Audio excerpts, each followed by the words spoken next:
John Herdman panggil lagi 3 anak emas Shin Tae-yong, Asnawi, Struwik, dan Ivar Jenner balik ke timnas.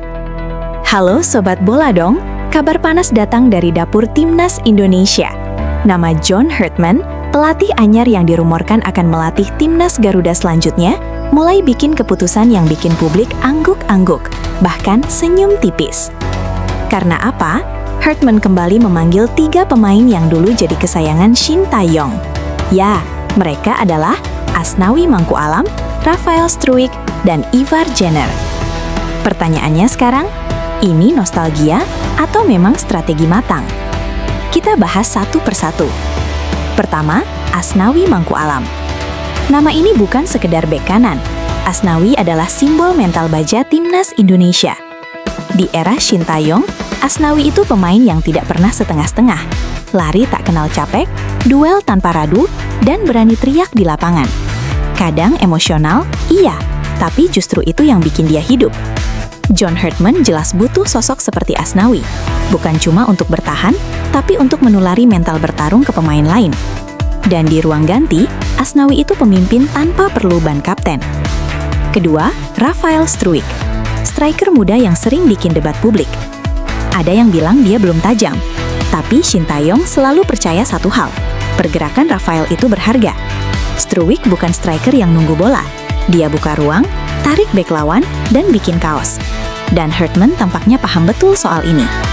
Dalam sistem modern, striker bukan cuma soal gol, tapi soal kerja tanpa bola dan disiplin taktik. Dan Rafael Struwik punya itu. Kalau diasah dengan tenang, dia bisa jadi senjata mematikan dalam beberapa tahun ke depan. Ketiga, Ivar Jenner. Nah, ini otaknya tim. Ivar itu tipikal gelandang yang main pakai kepala, bukan cuma kaki. Visi bermainnya rapi, passingnya tenang, dan jarang panik. Shin Tae-yong dulu sangat protektif ke Ivar, karena dia tahu pemain seperti ini langka. Dan John Herdman, dia pelatih yang sangat menghargai struktur dan organisasi.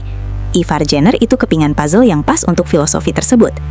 Kalau dikasih menit bermain konsisten, Ivar bisa jadi jenderal lini tengah timnas Indonesia. Jadi, apa artinya pemanggilan ini? Ini bukan soal balas jasa ke era Shin Tae-yong. Ini soal kontinuitas. John Herdman tidak datang untuk merombak semuanya. Dia datang untuk melanjutkan fondasi yang sudah ada, lalu menyempurnakannya. Asnawi dengan mentalnya, Struk dengan mobilitasnya, dan Ivar dengan kecerdasannya. 3 karakter berbeda, satu tujuan. Timnas yang lebih solid dan matang. Sekarang tinggal satu pertanyaan besar. Apakah mereka bisa menjawab kepercayaan ini di lapangan? Kita tunggu jawabannya.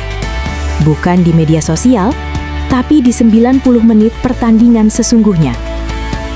Kalau menurut kalian, siapa yang paling pantas jadi andalan John Herdman? Tulis di kolom komentar. Dan jangan lupa, subscribe, like, dan share, biar Garuda makin terbang tinggi.